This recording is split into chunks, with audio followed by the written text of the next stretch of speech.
नमस्कार दर्शक बंधु मु निखिल आपण स्वागत करछे साइंस निखिल को आपण देखि पड़थिबे Odisha subordinate staff selection commissioner तरफ आपनकर जो कंबाइन रिक्वायरमेंट थिला तार नोटिफिकेशन टी आ जाईछि।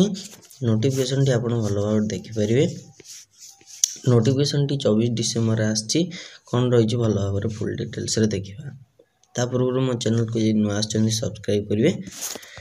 देखो ये आपंकर ओडिशा सबऑर्डिनेट स्टाफ सिलेक्शन तरफ आपंकर जो combine requirement group C vacancy रही है आपंकर कौन रही 30 जनवरी 2022 रे आपंकर एग्जाम टी हम आउ 11 आपंकर 2टा भितर आपंकर एग्जाम टी कंडक्ट करा जाउची। भल भाव प्रिपेयर होंतु 10-15 दिन पूर्व आपंकर एडमिट कार्ड पळे आसीबो। आपण भल भाव प्रिपेयर करंतो। आप जब मो चैनल को नुआ सब्सक्राइब करेंगे, लाइक करेंगे, शेयर करेंगे। धन्यवाद।